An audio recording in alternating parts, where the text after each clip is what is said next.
Hello everybody, welcome to part 3 of the complete Christory Ice Berg. Before we begin, if you enjoy what you're watching, consider liking and subscribing, and with that said, let's get into the video.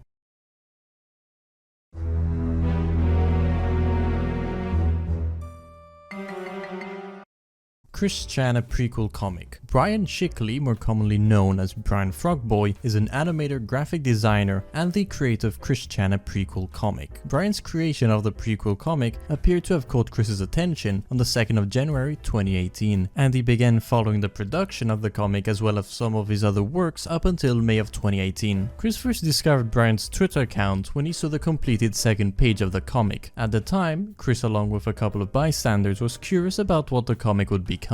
Brian explained that the comic was meant to be less of a parody of Sonic 2 or Chris's life, but instead a retelling of Chris's life as told from what he believed to be Chris's point of view. Chris would, at one point, around the time of the idea guys, brainwash him into believing he was bisexual, begin showing feelings towards Brian, describing him as sexy Shrek-like vampire, flirting with him on a few occasions and even writing an erotica poem involving him. Blanca Weiss, also known as Amy B-chan or Kawaii Kitsune 123, was identity assumed by various trolls who posed as Chris's sweetheart in order to get one thing, the Sonic 2 medallion. The group pulling the strings was a trio of YouTube trolls, two of them going by the handles Ricardo 123 and Nurse Iki-chan. They talked to Chris via Instant Messenger and telephone respectively. The third, Icarus69, received a package containing the medallion as well as an enclosed love letter and uploaded a video of himself cutting it up and putting it in a pickle jar before setting it on fire. Some argue that aside from the medallion destruction, the team behind the real Blanca, as opposed to Lord Silly Nipples, who impersonated her after the original group had created their identity, did nothing except keep Chris to themselves, telling Chris to not make videos, stopping him from releasing content, etc. Despite many people telling him Blanca was not real, and even after the medallion was destroyed on film, Chris still continued to believe she was real. He stated that in the Weston Chandler interview that the people responsible for destroying the medallion simply lived near Blanca and intercepted the mail. Since the destruction of the medallions, the three trolls have largely faded into obscurity. The name Blanca Wise is just a feminine version of the Spanish word for white, Blanca, and the German word for white, Weiss. Blanca Wise is literally just white female, Chris's personal preference in sweethearts. Kim Wilson. Kim Wilson is an undercover troll of Chris and someone with far too much time on their hands. She was first mentioned in Casey Cole 1, and much of what is known of her comes from references in the Casey Calls. In 2009, Kim was regularly calling Chris at 10 PM. Under the moniker Scarlet Sanctum, her YouTube username, Kim served as a judge for the SingStar Challenge, where she voted in favor of solid Chris. Like Anna, Kim is frequent commentator on Chris's Facebook pages. However, Anna harbors an intense dislike of Kim and has accused her of being a dirty troll. In June 2020, after seeing an episode of Christory Comprehensive History featuring an email Kim had leaked on Kiwi Farms in which Chris discussed shoving his pickle up his ass, Chris finally realized Kim was a troll. Bob Walks In. Bob Walks In is the most famous of the Julie Cybersex chats in which Chris is called masturbating by his late father, Bob. At the time of this particular chat, the Chandler family home only had one computer, and it was in the kitchen. This means that every time Chris wanted to engage in cybersex, he would be doing it in the middle of a place where people prepare food and probably wouldn't want a lady dripping all over it. On Valentine's night 2009, Chris was on an e-date with his then sweetheart, Julie, and once again engaged in some hot fury sex, similar to the night before. Chris was moaning sexy sweet nothings into the microphone as he furiously pounded his bent duck. Unbeknown to Chris, trolls were tipped off that he was masturbating and were dedicated to having Chris experience an awkward moment that would require Bob to see his son stroking his pickle, yelling like a horny slow in the mind. 4 calls were made, the first 3 failing as Bob told him that Chris was sleeping, even though Chris was screaming Julie at the time. Miscreant agent Brian Bash provided the final call stating, "Oh my god, Chris made a video on YouTube and he said he's going to off himself. You have to stop him." Within seconds, Bob dropped the phone, ran up the stairs and walked into his son's most intimate moment, being justifiably horrified. In a rare moment of parental authority, he threatened to punish Chris by cutting down the internet right now. Chris, used to having things his way his whole life, was appalled, confused and no longer aroused. The recording ends after Bob's many futile attempts to shut down the computer finally succeed. This can be considered the pinnacle prequel of the ongoing Quick saga, as it represents a moment where Chris actually feels negative repercussions for his internet behavior. It contains many memorable lines and the height of emotional drama. Dirty Crapped Briefs. Dirty Crap Briefs is a trollish shorthand used in reference to Chris's troubles with fecal leakage. Coined by Chris himself in an IRC chat from January 2009, it has quickly become a popular catchphrase among trolls. In short, Chris unwittingly craps himself often. Even after encouragement from his doctor and from his mother, Chris would refuse to wear butt garments because, according to the IV Q&A, he felt that they were for babies. He had only 1 or 2 episodes where he wore the butt garments, though they were only worn because Ivy told him it was a punishment for cheating on her with Vanessa Hudgens. Based on his own comments on the subject and those of people who've managed to get close to him, particularly his now deceased sweetheart Ivy, stress tends to inspire these episodes, but at other times he appears to be too lazy, careless or distracted to bother making his way to a toilet. Considering that Chris's bowel issues have been occurring since childhood, it's most likely related to his autism, as bowel issues have been known to occur among people with the disorder, particularly in the more severely affected types. Rocky Shoemaker. The Rev. Rochelle Rocky Shoemaker is a retired pastoral counselor, actual title assistant pastor for Care Ministries, from the Wesley Memorial United Methodist Church, who has advised Chris on several matters since 2008. Rocky recommended to Chris the children's book How to Talk to Girls after he asked for help on his love quest. Despite saving him from the wiles of Joshua Martinez and Clyde Cash, it seems as though Rocky is ineffective at making an impact on Christian's life where it really matters, namely his lust, gluttony, avarice, sloth, wrath, envy, and pride. Clearly, she hasn't been able to stop Chris from sending nudes of himself online, as his privates were seen by the internet no less than 5 different times after Chris started receiving counseling from Rocky. One can usually spot her hand in affairs if Chris begins to display common sense. It is generally believed that she was behind Chris's attempt to quit the internet forever on the 21st of March 2010, as the video was made on a Sunday. Chris likely meets with her on Thursdays and Sundays,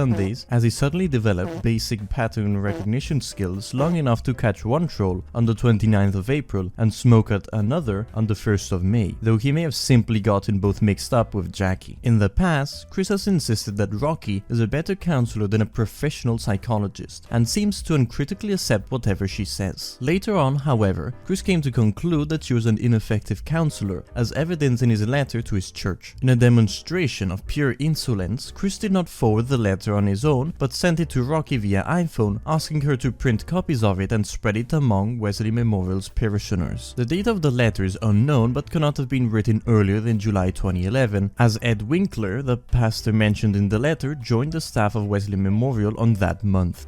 Joshua Martinez. Joshua Martinez was one of Chris's few male friends before becoming an early troll. According to Chris, Josh lived in Dyke, a rural community west of Rockersville. They carpooled to James Madison University in Harrisburg for speech therapy back when they were children. Josh had to attend speech therapy because of his thick Spanish accent. While in Harrisburg, they would play at the Purcell Park and on the abandoned airplane nearby, an experience Chris would fondly remember years later in his video of browsing around an old playground. After Chris finished high school and returned to Ruckersville in 2000, he and Josh apparently reconnected. They hung out at restaurants including TGI Fridays and Country Cookin', where Chris would usually pay the bill for both of them. On one occasion, Chris had no money for food, so Josh paid for his own meal and ate it while Chris looked on with envy. Joshua was the first troll to masquerade as a boyfriend-free girl in order to mess with Chris. In the fall of 2007, he pretended to hook Chris up with a girl named Lori Lopez, chatting with Chris as her, sending him pictures. These images were actually pictures of the pop star Vanessa Hudgens. The truly hilarious part of this is that Joshua closed communication as her by confiding to Chris that she actually loved Josh. Eventually, Chris discovered that he was a troll and, as he does about every humiliating infliction upon him, wrote about it in his comic. After Chris discovered he had become a lolcow, he tried diverting the attention from himself to Joshua with gems like the following edits to his Encyclopedia Dramatica page. Since Chris was still of the belief that trolls went after him because he was so amazing and talented at the time, the reasoning he gives for the knowable hordes of the internet to descend upon Josh amount to a weird ramble about how successful in life and sex Josh is. In early 2009, Josh served as a sort of Eastern Front for the trolling war on Chris, as he impersonated Vanessa Hudgens. The trolling culminated in Josh attempting to sell a special PSP to Chris intended for Vanessa. He was foiled when trolls suspected that Josh was doing so for personal gain gains, and not simply for the lulz. Josh isn't exactly too bright either. For example, the Vanessa chats for ample evidence of his limited imagination and clumsy attempts to manipulate Chris, and Chris's dalliance with Vanessa were also interfering with the success of Ivy. Josh's involvement ended and Chris cancelled the check for the PSP according to Ivy's instructions. Yet Chris refused to return it because Vanessa would be upset. It was a knockdown drag-out case of retard versus retard. Chris's parents were furious at Josh and actually went to the police in an attempt to bring him for conning Chris out of his cash. However, during that very visit, Bob and Barb found out that Chris was stealing money from them, prompting Bob to deny police assistance for fear that Chris could be implicated. He instead announced his intentions to take Josh to a small claims court, but it's unknown what, if anything, came of this. This visit also saw Rocky Shoemaker get involved to investigate the trolls, against Bob and Barb's wishes, ultimately ending the Ivy operation alongside the Vanessa operation.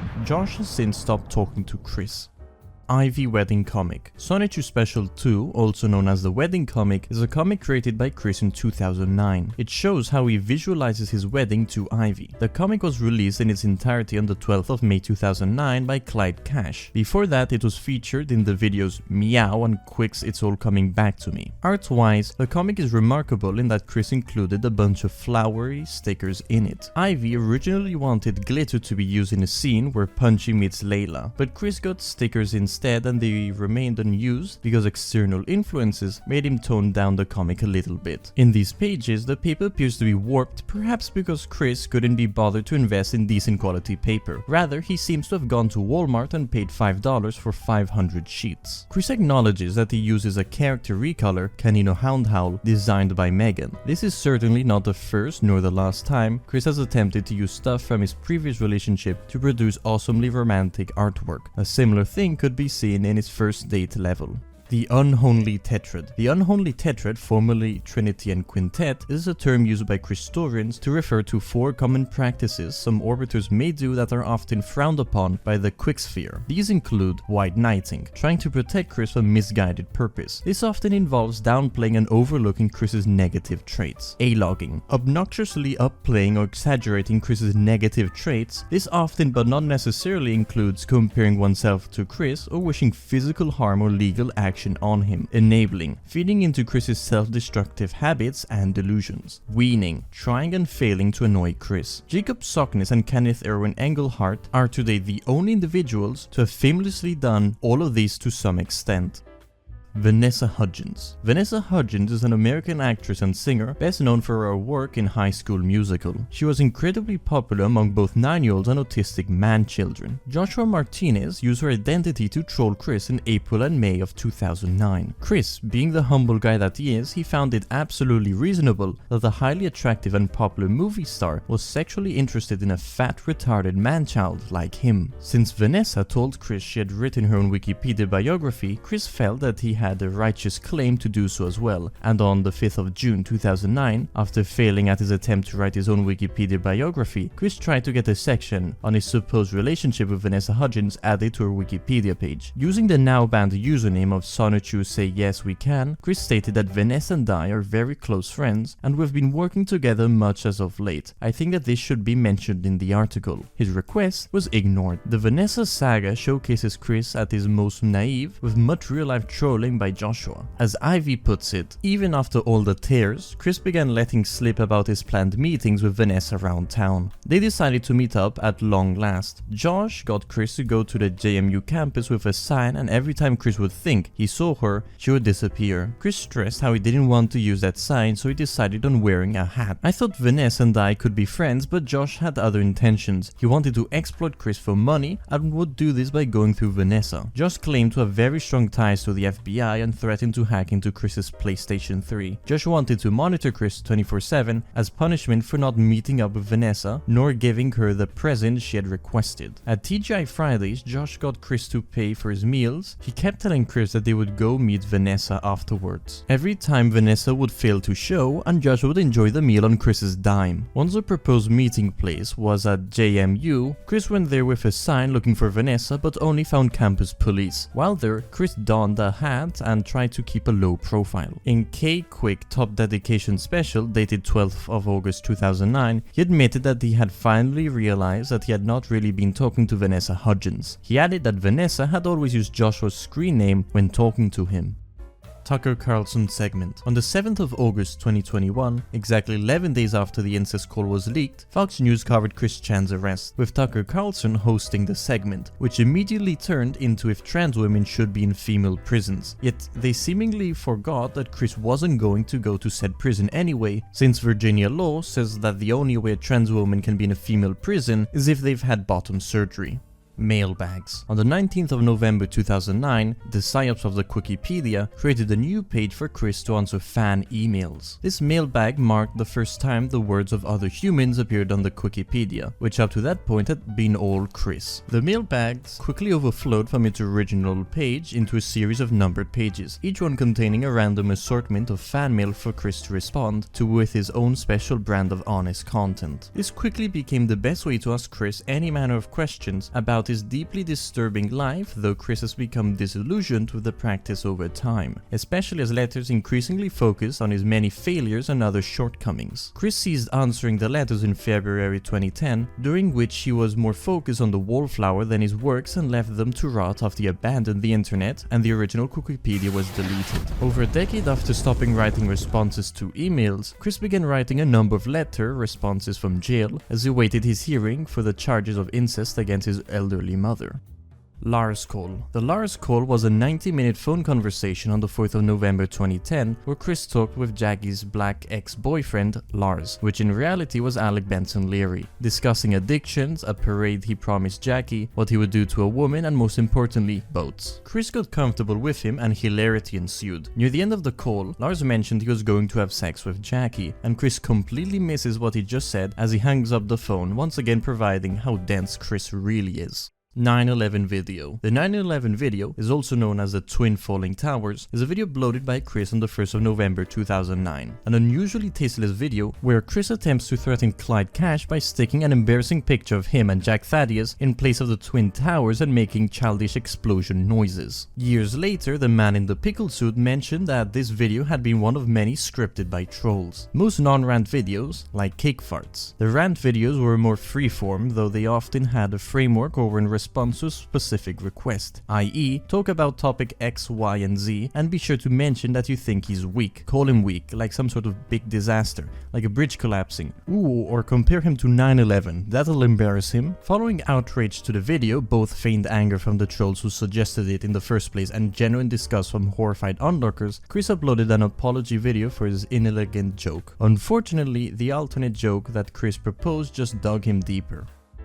Ohio trip. The Ohio trip was an 800+ mile car trip that Chris took from his home in Rockesville, Virginia to Cleveland, Ohio. Chris set out for Ohio on Thursday 26th of February 2009 under the false pretense that Julie had been kidnapped and needed to rescue her, and returned home early the following morning. The trip marks quite possibly the most physical effort Chris ever made in pursuit of the love quest, consuming nearly 24 hours of time far from home and the supervision of his family. Everything started during a mumble chat on the 10th of February 2009, where Julie first asked Chris if he would come to visit her in Ohio. He responded by asking that she come to his house, saying he wasn't comfortable traveling long distances, especially by himself. Over the next 10 days, Chris would change his mind and agree to visit, before backing up once again, and then agreeing he would start setting aside money for an eventual trip within the next couple of months, though he might bring his mom along. Julie tried to dissuade him from bringing his mother, saying, "I was thinking that when you get here, you know, we could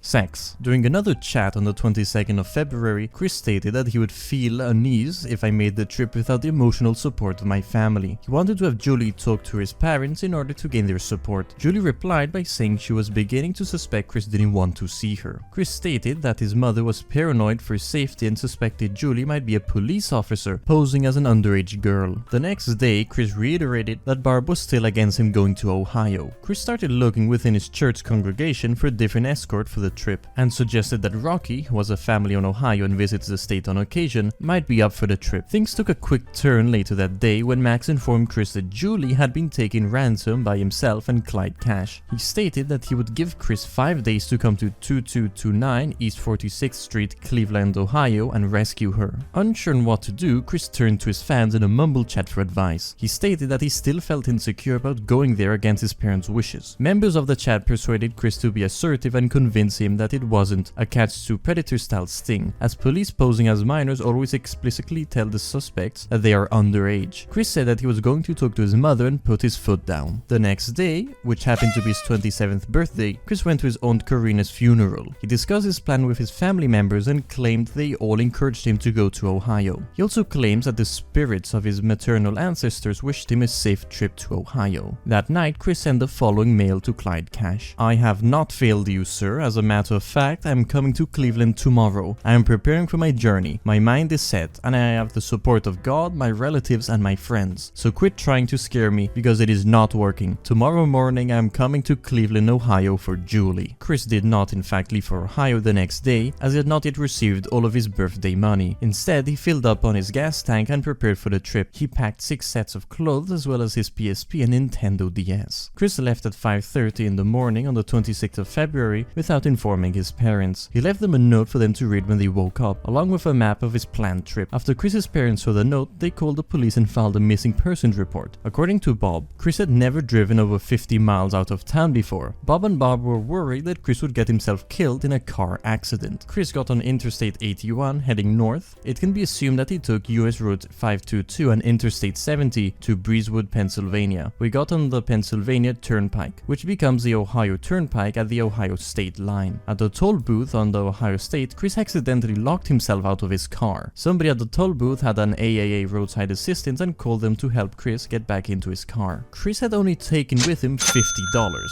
40 of which he had gotten the previous day for his birthday. He realized this might not be enough for the trip when he was faced with an $11 toll on the Pennsylvania Turnpike. According to Bob, Chris had never been on a toll road before. Around 4:30 in the morning, Chris stopped in Streetsboro, Ohio to buy food and gas. He purchased 6.4 gallons of gas from a Sheetz for $11.6 and got a small hamburger with mayonnaise and no pickles, and a lemon berry slushy from Sonic for $2.70. According to Chris, the slushy was made with real fruit and had 2 lemon wedges in it. He arrived at the outskirts of Cleveland soon after, where he called his parents. Upon reaching 229 East 46th Street, Chris found a rundown old house with an elderly black lady residing in it. Neither she or anyone else he asked in the neighborhood had heard of Julie or Max Milvana. Chris then tried visiting an address on nearby East 40th Street, which the woman said she received mail for. He found no sign of Julie at this address either, but remarked at the Jewish church next door. Chris then turned around and headed back toward Ruckersville. He arrived home at 3 a.m. the following morning. Julie's reported residence at 2229 East 46th Street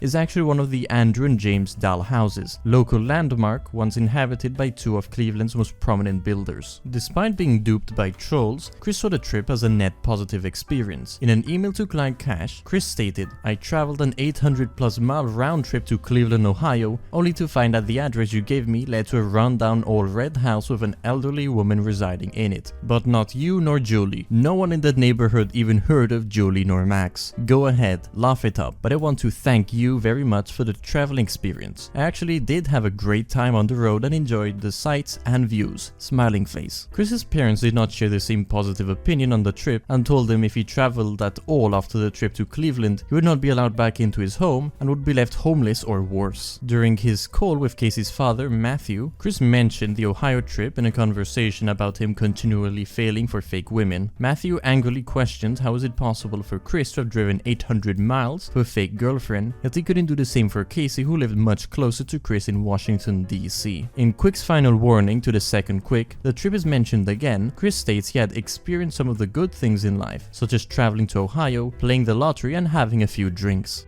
Greg Mays. Greg Mays was originally intended to be the name of a person entirely different from Clyde, a web designer working for Nintendo. The Greg Mays character was part of a plan to hack into Sonichu.net, having promised Chris that the website would be redesigned to promote Sonichu for Animal Crossing. Greg asked Chris for both his username and password for his tripod account in order to adapt a new system for the website, which Chris promptly gave away. Greg then hacked into the website. Greg then told Chris to make a video to proclaim that he was a homosexual in exchange for regaining control of the website. Even after Clyde spelled it out to Chris that Greg was an alias of his and that he was not Jason Kendrick Howell, Chris still believed it was Jason who hacked into the website. He sent a message to Clyde while thinking he was Jason, wishing him harm. Chris also came to believe Greg Mays to be the actual name of a troll who played the Clyde persona. Ironically, despite realizing that Greg was a troll persona, he was still under the belief that he was actually being contacted by a Nintendo staff member.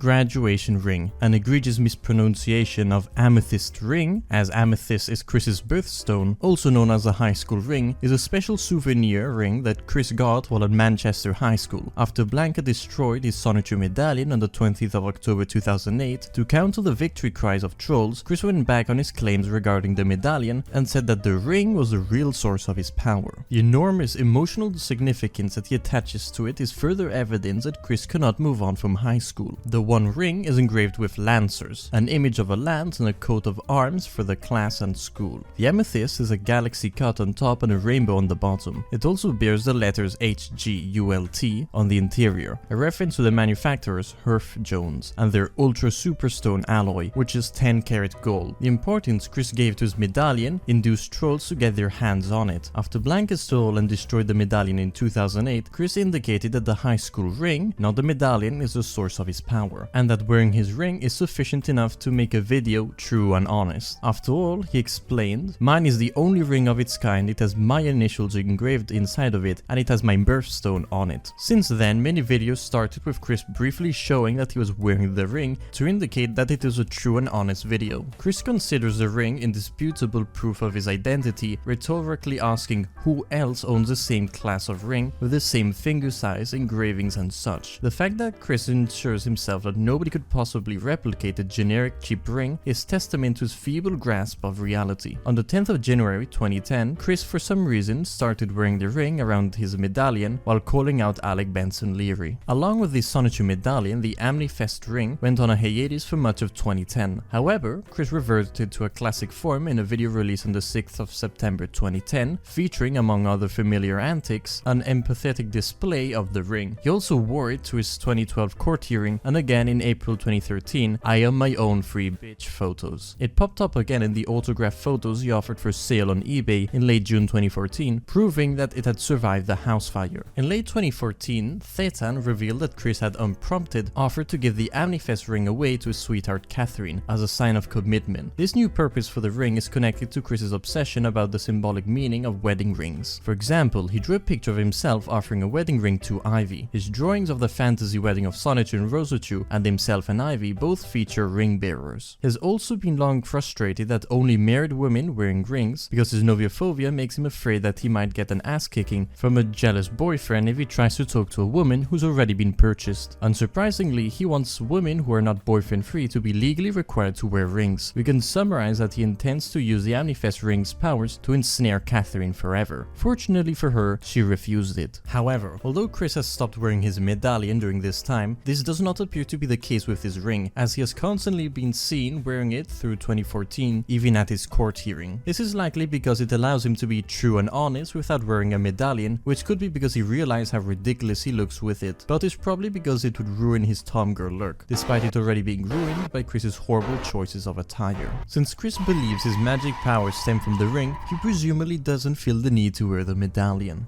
Leftovers Tonight talk show. On the 19th of April 2020, Noah, a confirmed ween and operator of the YouTube channel Leftover Media, did a live interview with Chris and Charlottesville-based musician Max Mandu. Despite social distancing orders in place due to COVID-19 pandemic, the interview was done in person, which the host even acknowledges. The interview is set up with Noah, Chris and Max sitting on a couch. The host, Noah, introduces Max Mandu normally, but then introduces Chris as Sonichu in the body of Christine Weston Chandler, and refers to Chris as Sonichu for the entirety of the interview. After introducing the two, Noah then lets Max perform a song called Malachi with his harmonica and guitar. While Max performs a song, Chris is seen next to Max playing an imaginary guitar. Max then finishes the song and begins introducing himself, but is interrupted by a caller who asks Chris about the due date of the dimensional merge. The stream very soon turns into people spam calling over Skype to ask Chris about Sonichu, the merge, the chaotic combo, and various other things. In a subtly revealing moment, one of the calls involves Megan Schroeder, which causes Chris to seemingly have an emotional breakdown. This could be interpreted as a moment of his fantasy world being shattered and the reality of his past mistakes coming back to hit him. However, this moment is brief and he goes back to role-playing as Sonichu. Chris then asks Noah to mute the calls, and Max goes back to introducing himself, but is again interrupted by more calls coming in. For the rest of the interview, Chris larped about his delusions, the loyal fanbase including a few neighbors and weens called in. Chris left his mic on while he went to the bathroom, and Max suffered on the inside until he finally decided to leave at the 1 hour and 2 minute mark. Despite recent circumstances, Chris revealed that instead of thoroughly washing his hands, he prefers to coat his fingers in hand sanitizer. Over time, it became increasingly clear that the interview was set up by Noah to harass Chris, primarily through refusing to block other weens attempting to spam the phone, which some viewers suspected was set to automatically answer any incoming calls, and show up Max. A move that was met with significant amount of criticism by viewers both on YouTube and elsewhere. UVA Remembers Pulse news segment. UVA Remembers Pulse was an event held by the University of Virginia students in June 2017 to pay tribute to the victims of the 2016 Pulse nightclub shooting. Despite not being a student himself, Chris attended, bringing with him Sonichu paraphernalia, the medallion, a SLGBTQ Sonichu drawing, the cover of page Sonichu 12, a framed Photoshop drawing of Chris and his parents mingling with Sonichu characters, and a short written piece which he read during the opening mic. Here's a fragment of the news segment where Chris talks. Do not hate. Hate is not so good. And to be paranoid is a bust. Feel the love that comes from us, and try to feel love that you can offer, at least from within yourselves, for yourselves.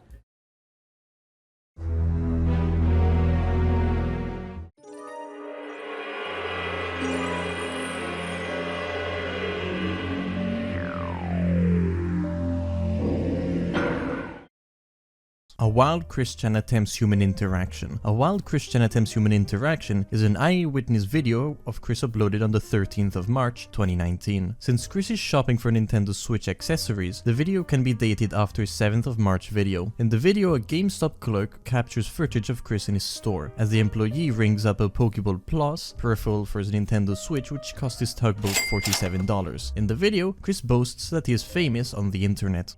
IGN James Marsden interview. The IGN James Marsden interview was a promotional video produced by IGN for the upcoming Sonic movie, where the main character, played by James Marsden, is asked a few trivial questions about the Sonic franchise. One of the said trivial questions is this one. Sonichu is one of the hidden characters you can unlock in Sonic Forces. What is it, Sonichu? Sonichu. Correct. True.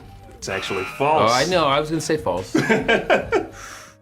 Jenkins Jinkies. Junior Jenkins, alias Jenkins Jinkies, was Chris's troll Sona from May to August 2010. According to the elaborate backstory which Chris concocted for the character, he's a bi-curious teenager from Boston who happens to be staying with a distant relative who lives across the street from Chris's house in Rockersville. Jenkins is also said to have two male friends that they are very close to, both 16 years old at the time of the character's appearance on the Troll in Train forum, who are called Jerry and Dino. These names could be a reference to the 1940s and 50s comedy duo Martin and Lewis, consisting of actors and singers Dean Dino Martin and Jerry Lewis. These reflect on Chris's life growing up, in which he was exposed to easy listening and swing music from his parents. In January 2009, Jenkins says that he had sexual relations and intercourse with his friend Jerry. This is an unusual story to tell from Chris, considering his negative views towards homosexuality, perhaps showing Chris's own homosexual thoughts or fantasies. However, this may have just been an attempt to throw off the trolls and hide Jenkins' true identity as Chris. Chris appeared in a video pretending to be Jenkins to prove his character to the trolls. In this video, Chris's elaborate disguise for this devious persona that fooled the world was accomplished by simply throwing a shirt over his head and slightly deepening his voice. Jenkins Jinkies began as another quickie account made by Chris to confirm that the antenna had been removed from his PlayStation 3. Wasn't a bug on PlayStation 3 how the PS3 is hacked. A bait page made by Clyde. It was quickly discovered that Jenkins Jinkies was Chris and the appropriate action was taken soon afterwards. Clyde contacted Chris through Jenkins Jinkies' talk page and it resulted in a short correspondence between the two. I lost my virginity with a senior cheerleader. Her china was sweet. Plus, as an anon, I prefer to keep my ad off the web. I should not want Chris coming after my ass. The mindfuck that he is, I would not want to fall victim of one of his impulsive man-child rampages. I just enjoy getting the lulz off him. As Jenkins Jinkies, Chris created a bizarre coffee place page, an article which originally started off as a report citing of Chris in Burger King, but quickly devolved into a rant against Amanda, a part-time manager who seemingly irked Chris by not treating himself, Bob, and other seniors with the adequate respect Chris thought she would. How Jenkins Jinkies was able to know all this information about Amanda after one visit, and why he would care if she mistreated Bob or not, was never to be explained by Chris. Chris believed playing a troll who was legitimately afraid of Chris's wrath would totally convince Clyde Cash himself that he was legit. He also unsuccessfully tried to scare the trolls into thinking he was plotting to hunt them down one by one. Several lesser trolls believed they were the first ones to realize that Jenkins Jinkies was Chris and blew the whistle every now and again, but such leaks were uncommon and generally most trolls played along. As the trolls began to tug on Jenkins Jinkies' marionette strings, a trolling forum entirely dedicated to making Chris paranoid was established. Despite all posts, members and threads being only a few days old, Chris was completely convinced that it was the official trolling hub where all the nefarious plots were made against him. As Junior Jenkins, Chris decided to write a story to go with his introduction into the trolling train about how he supposedly experienced sexual intercourse for the first time. What resulted was a truly horrifying and borderlinely criminal text about how another child at summer campus supposedly had his way with Junior. As if it weren't obvious enough that Junior Jenkins was Chris, he also went out of his way to praise Chris for his ingenious schemes for halting the trolls' wicked plans and or dissuade the trolls from even trying, often combining the two themes into the same post. I have to hand it to him. He makes it frustrating to troll him. It's like we have to pay airfare or hitchhike dangerously and do it old-fashioned with accordion cameras and shit like that. Jenkins Jinkies also had run-ins with the ghosts of Patty Chandler and 7-year-old Christopher Chandler, as Chris inexplicably believes that trolls would be frightened by these events. They were not, and Jenkins was roundly mocked. In another memorable event, Jenkins unsubtly asked for the number the hookers Brian Bash sent to Chris's house because Chris wanted some sexy time. Trolling Train's most significant achievement came about when Surfshack Tito offered a number of bounties for achievements in trolling Chris, including a $9,001 reward for anyone who could smash Chris's PlayStation 3. Due to a misinterpretation of Tito's criteria, Chris thought he could get the reward if he did the smashing and simply had Junior claim to eyewitness it. The rest is history. Though Chris did not receive the $9,001, he managed to raise the money to buy a new PlayStation 3 over the course of a few days. Chris decided to drop the Jenkins Jinkies persona after his last post on Trolling Train about eyewitnessing Chris destroys PlayStation 3.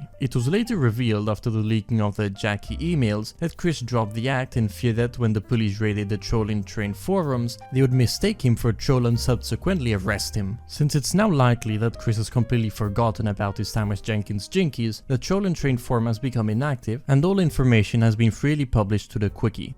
Lost videos. For this entry I couldn't find much info on it. There's an entry titled Lost Media on the Quickie which displays every piece of potential lost media, but I found this Reddit thread to be much more informative. It talks about Fu Manchu, which was an interview with Chris. She was the person who made the plushies for Chris. As well as a few other members in the Quickville server did a Twitch interview that has now become Lost Chris Chan Media. The videos with Chris on PlayStation Home are also now eternally lost. The Christian versus the Internet is also sort of a lost video. Draft is still around but isn't allowed to share the video anymore. But the most important piece of lost media is the video where Chris shoves the medallion up his ass. Lord Silly Nipples. Lord Silly Nipples was a female troll from Encyclopedia Dramatica who played a significant role in Christory during the years 2008 and 2009. She's considered one of the most important trolls in Christory, as she's one of the first to show off the effectiveness of catfishing Chris with false sweethearts. She's most well known for being one of the people trolling Chris under the pseudonym Blanca, along with a fried chicken trolling crew, and obtaining nude photos of himself, including ones where she's wearing his mother's underwear. She's also known for being the original creator of the man in the pickle suit and providing Chris a photograph of Lee Hottie, stating it to be Clyde Cash. In September of 2008, or around this time, Lord Silly Nipples came into contact with Chris and disguised themselves on MySpace as Blanca Wise, a character created previously by trolls in an attempt to receive the Sonatu medallion. Silly Nipples managed to make Chris fall in love with his non-existent identity and coerced him into sending her nudes. On the 11th of September 2008, Silly Nipples leaked Chris's nudes and changed the MySpace profile to a black man in a pickle suit. On that same day, Chris made an update video addressing the situation. Despite his humiliation, Chris still made an attempt to regain whom he thought to be Blanca as his sweetheart. On the 12th of September, he contacted Silly Nipples and demanded they have a Skype call in order to regain his trust. The next day, Chris confessed his love to her over Skype and gave his address. Later in August, Lord Silly Nipples tried to convince Chris that Blanca was a black transvestite to no avail. Other trolling escapades include, around September 2008, Silly Nipples had emailed Chris and brought to light why Chris had gotten kicked out of the Grace Baptist Church. Around 2009, Lord Silly Nipples was able to convince Chris that they had obtained a real picture of Clyde Cash, providing Chris with a MySpace picture of a New Jersey resident who identified themselves as Lee Hottie. And, for while the Christine Weston Chandler Yep I'm on TV DVD had been a field of interest for many trolls associated with Chris, Silly Nipples was one of the first to ever have successfully obtained a copy, having tricked Chris by pretending to be one of Chris's high school crushes known as Tiffany Robinson. Flipnotes. Flipnote Hatina was a website where users could upload and share their creations from the free downloadable application for the Nintendo DSi, Flipnote Studio, which allowed users to create both word and picture-based notes with a stylus, add sound and put them together to create frame-by-frame flipbook-style animations. Other users could comment on them either by text or by creating a flipnote. In June 2010, Chris was spotted at Fridays After 5 event in Charlottesville. Among some very disturbing behavior, Chris was seen playing with his DSi for some time. It later came to light after leaving the internet forever. He was now spending his time on Flipnote Hatina, drawing comments in replies to various flipnotes. Being a retard, he helped a valiant troll to find him by registering with his full name. After a little more than 2 weeks of shameless self-promotion and sharing his creepy sex fantasies with the world, Chris got himself banned. Chris' account became active again on July 24th, prior to the service ending on the 31st of May 2013. 2012 Prostitute. Mia Hamm is the pseudonym of a woman Chris finally completed his love quest with, relieving him of his status as virgin with rage. Named after the former soccer player of the same name, she's a boyfriend-free hooker who advised herself on Backpage.com, a site seized by the feds in 2018 for sex trafficking. Chris paid for an hour with her in April 2012, which cost his tugboat $150, and later had sex with her the following month. He chose to have intercourse with her despite his previous statements that he would not hire a prostitute because it would render the act of sex meaningless. His decision was motivated by fear of going to jail for an incident that took place in October 2011, although prostitution is also illegal in Virginia. Details about Mia were revealed publicly in a text document Chris sent Renee. The document was originally an email given to an identified individual who provided Chris with Mia's Backpage ad. While Chris is no longer a virgin, he still has rage, albeit not to the same extent, and it doesn't seem like getting laid solved Chris's deep-seated problems like he expected to. Mia appears to have since quit the escort business as she took her ad down by May 27th, 5 days after her last known posting, and no subsequent ads by her can be found. The title of her last ad simply reads, "Just arrived Mia Hamm, special all day and nights, 20 years old," and it included a picture. However, the ad itself is unfortunately irretrievable, so its contents are unknown. As for Chris, aside from a brief raising of his spirit, among other things, and getting a little ego boost from having done it, the sexual encounters that he had with Mia did little to lift him out of his state of depression at the time. In the years since the time he got laid, Chris has been largely uninterested in hiring further prostitutes and has gone back and forth between wanting an actual romantic companion and being satisfied with either enjoying his self-proclaimed marriage to fictional characters and or screwing his mother. At Nightstar2891. During the events of the Doopy saga, users on Kiwi Farms discovered that Chris had made a Twitter sock puppet account named after his pony character in early August 2017. At Nightstar2891. Chris used the account to defend himself against trolls, supporting his claims to still being friends with Doopy, affirming his gender identity, and all but directly calling Doopy out for leaking the Doopy emails to Kiwi Farms. On the 7th of August, the man in the pickle suit obtained screen caps from Nightstar of her supposed private conversation with Chris, which Nightstar gave as proof of being a different person. Later that day, Chris and Nightstar both reasserted that they were not the same person. In an additional attempt to prove that Nightstar wasn't him, Chris gave the person allegedly behind the account a fake biography. Details include Nightstar having a sister named Gloria, growing up in Richmond, and earning a degree in psychological arts at the University of Virginia before getting a job at McDonald's, presumably due to earning a useless degree in a field that doesn't exist. Later, on the 9th, Chris claimed that Nightstar, whose real first name he revealed to be Emily, not to be confused with the troll Emily, had not tweeted for the last few days because she had been scared of Twitter by people claiming she was Chris. He blamed the trolls for ruining the supposed friendship and claimed he scared her away when they went to the McDonald's at which she worked at. The 9th of August tweet showed the extent of Chris's dedication to making his sock puppet account seem real, but also uncharacteristic self-awareness on Chris's part that he's so socially inept that he even frightens fictional women. On the 15th, after leaving BronyCon, Chris revealed that Nightstar account was made by him in order to continue contact with Doobie Doo-Over and various My Little Pony voice actors who had blocked him, as well as to White Knight himself on Twitter. He made an apology letter explaining that he felt guilty for making the account after watching the MLP episode Fame and Misfortune. Stamp collection. Stamp collecting was a hobby enjoyed both by Bob and Chris. In March 2017, Chris began selling stamps inherited from his late father on eBay, claiming several times he needed the money to pay the bills, but spending some of his profit on toys instead. He followed up by offering his own stamp album for $1,000. He also hatched a new business scheme, consisting of a raffle in which participants could enter by purchasing stamps for a chance to win a Sonchu figure and or merchandise of Chris's Skylander avatar, which failed and led to a massive loss of $700.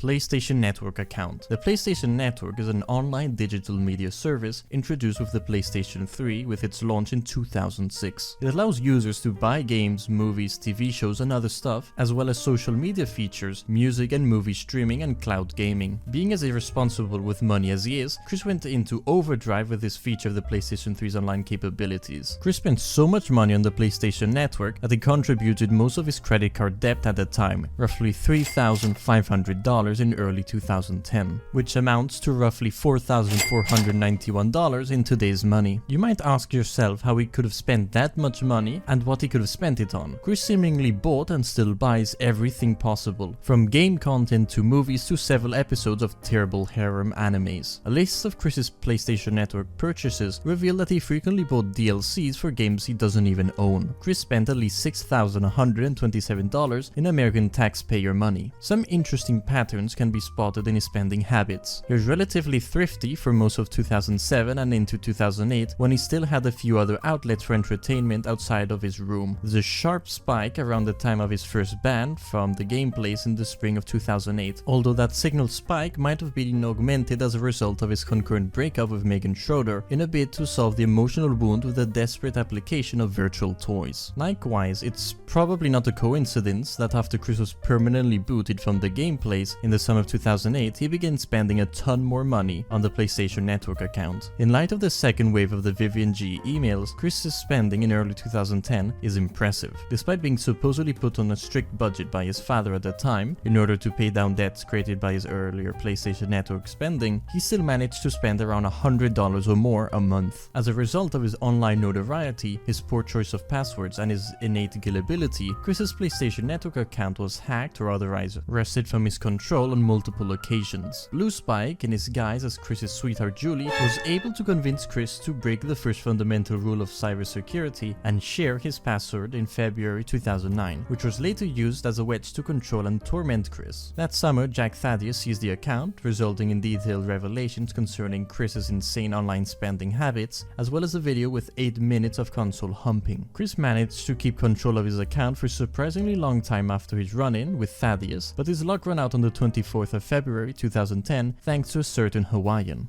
Too Many Games incident. Too Many Games is an annual 3-day gaming convention currently held at the Great Philadelphia Expo Center in Oaks, Philadelphia. Chris attended the convention on the 22nd and 23rd of June 2018. He wore the classic for day 2. He had also brought along his basketball bat. He had started a GoFundMe page to help cover costs as he had narrowly avoided foreclosure on his home 1 month before. 3 people donated $120. Chris acted very inappropriately towards many of the guests there by kissing and or touching them, especially those who took pictures and videos with him, including a guest who was 16 years old. This eventually culminated in him being thrown out. He reacted by having a meltdown in the venue, curling up on the floor in the fetal position. Security was brought in to escort Chris out. Jab 50 yen helped comfort Chris alongside the mother of an autistic child who was attending the event.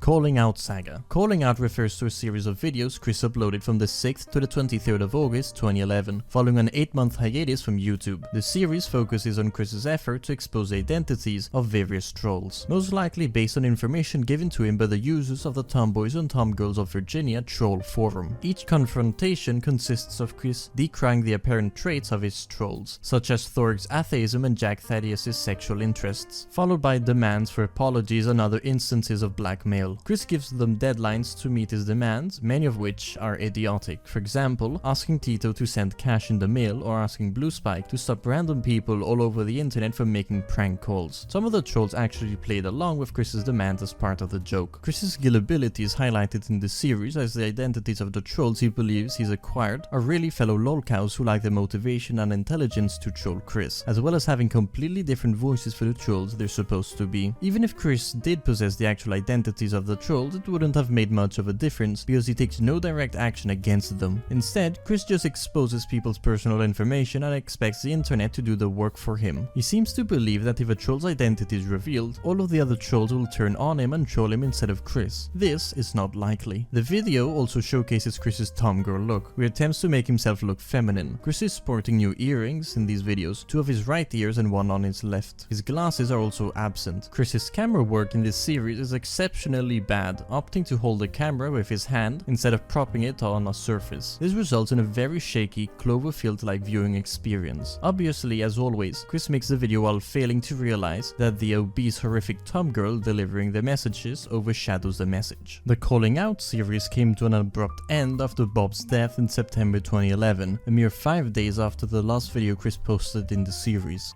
Guard Dogs. The Guard Dogs were a group composed of the Captain, Marvin, and Null. They attempted to protect Chris from manipulation by enablers. With the revelation that the Idea Guys were still actively manipulating Chris in early 2018, a new effort to systematically dismantle their and other trolling operations began. Now known as the Guard Dogs, this group sought to replace the old guard that had once existed before and optimistically tried to curb current-day weaning. This group has since been credited with the outing of both the Idea Guys and the Teen Troon Squad. Their efforts have been met with mixed reception. While most on the Kiwi farms praised their rescue of Chris from the Idea Guys' grasps, others criticized the group for being white knights. Prior to the existence of the Guard Dogs, efforts to monitor Chris's accounts for trolls have existed in the past. However, none were straightforward to Chris or as elaborate as those of the Guard Dogs. The Guard Dogs have since given up on Chris, who insists on finding new enablers to play make-believe with, such as the Quick Protect Squad and the Watchmen. CWCipedia Forums. The CWCipedia Forums was the name of a web message board previously loosely affiliated with the Quickie. It was frequented by many of the wiki regulars and other people interested in all things Christorical. Its primary purpose was to allow users to discuss and speculate about Chris without needing to do so on the Quickie talk pages. It received hundreds of thousands of posts on hundreds of different discussion topics about Chris over the years, and had thousands of posters, which can cause one to pause and either marvel at the enduring fascination of Chris as a subject matter, wonder who the actual autists were, or both. In February 2015, the site was consolidated into the Kiwi Farms, which focuses on lolcows, people in groups who are generally not self-aware and whose eccentric or foolish behavior can be milked for amusement and laughs. In general, and not just Christian Weston Chandler. The new name came from the way several lolcows mispronounced CWCipedia Forums. Ricardo, Weston, Chandler. Spanish is a Romance language with over 489 million native speakers. It is also a common second language choice for millions more, including our favorite linguistic autistic, who knows un poquito but still acts like a fluent speaker. He often uses Spanish in his videos and comics, as it's one of the few things that he learned at Manchester High School, however, poorly. He often refers to himself by his Spanish name, Ricardo. Chris is proud of his tenuous grasp of the Spanish language, but this has not prevented racism against Hispanics, creating a stereotypical babysitter in his comics and a highly stereotypical sombrero-wearing Pokemon called Hispanolic, who confuses its enemies with its language. Based on his vocabulary and the fact that it's most common Spanish dialect taught in American high school, Chris most likely learned the standard Latin American dialect. Ricardo Weston Chandler's Chris's Spanish nom de guerre, presumably chosen in honor of a main character in one of Chris's favorite TV shows. Students in language classes often choose an alternative name in the language they are learning to get into the culture and language. Of course, while most people forget about this when they have left the course, Chris has adopted Ricardo as his actual Spanish name and uses it for Spanish-related endeavors. He is oblivious to the fact that when learning another language, people generally do not change their name but instead use the language's native form of the name. If no native equivalent exists, they may adapt it to fit the language's pronunciation and spelling rules. Christian without the H is actually a rather common name in the Spanish-speaking sphere. Weston can be adapted as Weston or loosely translated as Del Oeste of the West. Chandler could be translated as either Candelero or Velero, depending on which meaning we're going with. Christine becomes Cristina and Christopher becomes Cristobal. Chris has plenty of options. Furthermore, modern Spanish speakers rarely translate names of non-royalty, just as English speakers don't refer to every Maria as Mary. The practice of adopting a Spanish name or learning the language is purely for immersion purposes. It is not a reflection of how native Spanish speakers actually talk, at least not in the 20th and 21st century. Of course, it must be noted that Ricardo's linguistic skills have brought us gems such as noviophobia, from the Spanish word novio, boyfriend. It should also be noted that Ricardo is a Spanish and Portuguese version of the name Richard, which is sometimes shortened to Dick. Chris's attachment to his Spanish name has not abated to this day, and is listed the name prominently alongside his more common aliases, Christopher, Christian, and Christine. However, Chris has yet to pick a feminine Spanish name in agreement with his current gender identity, suggesting he's largely abandoned the concept of having a Spanish alter ego. Chris Deep Dark Trench. Deep Dark Trench is an album released by Chris, exploring the events of 9/11 in 3 acts. In an interview, he states that the first act, being the event itself, the second act is 2001 to now, and the third act is years later, our generation telling our kids, forget it. While the news for new album appeared on the National Tragedy singles, subtle hints of the title were present. Examples include the Trench tag on Falling, the full name on Twitter with a picture of sacrificial lamb, and the addition of DDT in the description of notification. Act 1 would be released on Spotify on August 8, 2019, with the complete album and Sacrificial Lamb not being released until December of that year. Christine Weston Chandler, also known as Quick, created the album cover, with Chris paying her for the use of the artwork. The artwork on Christine Weston Chandler's story drew a connection to the story told through Deep Dark Trench. In Chris's own words, Christine Weston Chandler has been through hell and lost her innocence to the internet. The parallels between her story and the story I'm formulating with this upcoming album is why I chose her artwork as a cover. He also states, the album has no samples or hints at Christian Weston Chandler, but uses the artwork purely as visual. It wasn't my intent to make light of her situation, and using her initials was purely to keep the visual aesthetic consistent. All of the artwork comes from Christian Weston Chandler's Sonic 2 comics. The cover art for Deep Dark Trench comes from issue 7, page 25. The cover art for Falling comes from issue 7, page 29, and the cover art for Notification comes from issue 7, page 40. Chris also used a page from the comic from Sacrificial Lamb. Chris cleaned most of Deep Dark Trench of 9/11 audio after visiting the Memorial Museum. He explains, I had to self-censor myself because I remember it, but I don't remember it like my parents and my neighbors remember it. In that moment, I was sort of beside myself about it. Chris would later release Deep Dark Trench beside 2 years later, containing demos and unreleased material. The Tale of the Crazy Pacer. The Tale of the Crazy Pacer is a blog entry by Anna McLaren under the name Annie Banny on the 5th of February 2005. It details her experience with Chris near Abercrombie and Fitch and PacSun in the mall. Arguably the most notable independent account of Chris, this entry disproved any suspicion that Chris was a troll or an elaborate hoax. Christian Weston Chandler Adult Chronicles. Christian Weston Chandler's Adult Chronicles is Chris's ill-conceived narcissistic video game idea where one plays as Chris trying to fight jerk-ups to find a true sweetheart and kill Mary Lee Walsh, with Sonichu and Roastu as useless but determined sidekicks. There is no available information on the genre or mechanics of the game. Originally, Chris was determined to see Sonichu made into a game, but based on his interactions during the Miyamoto saga and in the Sonichu Chronicles, Chris seems more determined to make his own game where it's all about him and his failure to adjust to adult life, which ironically would be befitting as an adaptation of his comic, which is about himself more than the title character. The game is currently awaiting development beyond the front cover and the advertisement, both of which in themselves break innumerable copyrights. Please note that while he wants a game published for PlayStation 2, 3 and Wii, it should be absolutely never be made for the Xbox. On the 4th of October 2017, Chris mentioned his Adult Chronicles game, again in a Q&A he did for Kiwi Farms. He said,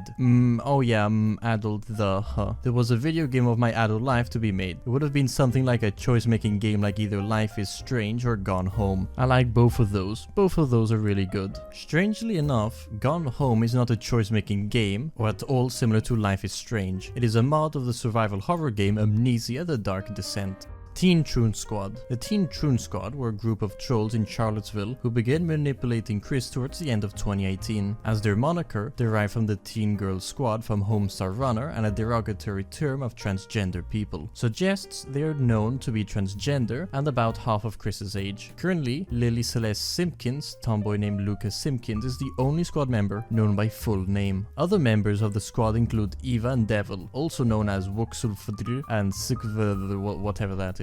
Little is known of these members except that the latter helped Lily get her foot in the door by buying Chris illicit goods. The Teen Troon Squad originally met Chris when two of their members purchased 32 pages of his not safe for work drawings on eBay for $1,000 in April 2018, and they were mentioned on Kiwi Farms to have smoked marijuana with Chris, in violation of his therapeutic docket, in October of 2018. After gaining Chris's trust, the squad infiltrated into Chris's accounts, leaked content and then pointed the finger at Wise and Boyd. Time and time again, Chris has taken their statement at face value. Much like the idea guys, the Teen Troon Squad's trolling occurred largely behind the scenes, and only a scarce amount of content was ever released until December 2018. Having also begun trolling Chris at the heights of the idea guys' power, and having used them as scapegoats to evade detection, accurately estimating the extent of their manipulation is impossible. Regardless of who individually is responsible, collectively they are all weens. They were probably responsible for introducing the dimensional merge into Chris's mind. In a perplexing tweet on Christmas Day 2018, Lily's identity was exposed by somebody role-playing as Magi-chan, prompting the other Troons to wipe their presence off the internet completely, as the guard dogs as well as the greater Kiwi Farms began closing in on them. Unlike Wise and Boyd, Chris remains fond of the squad and is still bewildered that they had left him without a warning. He has tried thus far in vain to reestablish contact as late as September 2019. Fiona. Fiona, also known as the Sutris, is a codename of the heiress of Megan Schroeder, the Wallflower, and Doopy Do-Over, a young autistic woman who hyperfixated on Chris to the point of developing a sort of genuine self-admitted crush for Chris. This codename was created out of courtesy for things that occurred to her after interacting with Chris and for her own good. She began contact with Chris via text sometime after discovering his phone number on Reddit, and was interacting with him via text and live video in secret. She had also been said to meet with Chris during the August 2021 Everfree Northwest Convention. Prior to all of this, the Sutris was an active and well-known member of the Quicksphere, producing loads of fan art regarding Chris, even temporarily moderating a subreddit dedicated to him. On the 19th of July 2021, Chris invited both the Sutris and Bella into a Watchmen server. Bella introduced herself to the Sutris and the two befriended each other. From there, Bella showed instances of having a crush on the Sutris herself. When Bella told her about Chris's affairs with his mother, the Sutris initiated the leaks of chunks of the incest call. Although when her friend on a Discord server doubted the authenticity of the original leak, she leaked Bella's voice without her permission and also leaked the incest text, despite Bella telling her not to post them yet. Bella attempted to frame the Sutris as being the voice in the call in her frantic attempts to avoid being outed. Even after the incest revelation, despite her initial shock on wanting Chris to get arrested, the Sutris still expressed interest in having sex with Chris, stating that she hoped doing so might sway him away from his mother. However, the Sutris soon after distanced herself from Chris Chris. Chris has however discussed desires to get back in touch with her in various jail letters. Cake Farts. Cake Farts is a video made on the 18th of July 2011 and leaked on the 25th of February 2012, in which Chris sits his naked ass on a $9 Walmart chocolate cake for Jackie's amusement. While it cannot be seen on the censored version, there's already a piece, a little less than a fourth, of the cake taken out. Chris has eaten some of the cake before its untimely end. It was inspired by the Cake Fart shock site, and this video implies that he's turned on by it. Because both links to the video are dead, this is one of Chris's rarest videos. The Quickville library uploaded the video without visuals for obvious reasons, and the not safe for work version can now only be seen on the website motherless.com. And it's for good reason, as it is now considered to be quite possibly one of the grossest things that Chris has ever produced, and definitely one of his most wasteful ones, given that he spent his monthly tugboat just to fart on a chocolate cake. The ass dance he performs is a reference to the Adult Swim anime Crayon Shin-chan, which involves the titular character pulling down his pants, showing his ass and dancing around. Years after the video was leaked, Chris talked about the video on the Planet Dolan subreddit under the handle Sonichu Chandler. This happened to me less than a decade ago. I was being trolled and cyberbullied, and during the time I was online dating, among which all of my online dates were immature male internet trolls pretending to be women, this theoretical ex of mine requested that I record and perform this thing called Cake Farts, and says that it was what I love the most. Ugh. So I go to my local Walmart, find and buy this lovely chocolate cake for $11. It has also had chocolate candies on top of it. I take the cake home, I eat the candies, and I enjoy a slice of the cake for myself. Then I hit record and sat bare ass on the remaining 80% of the cake on a plastic surface and made fake fart noises with my mouth. Suffice to say, the cake was now a smooshed mess, while I had the crumbs and whatnot on my behind. After cleaning the surface and my behind, I took the smooshed up cake and disposed of it behind some bushes in my backyard. And obviously, I later learned that the woman who requested this deed was a male troll. That cake cost me $11. Ugh, what a majorly royal waste. Illustrate Danger Dolan doing this, please. Not long after the Reddit post, Chris would again refer to said event in his Internet Dream Lounge interview when he was asked about his biggest regret. And we've arrived to the end of the video. If you've enjoyed what you've seen, consider subscribing and maybe even liking. And I'll see all of you in the next video.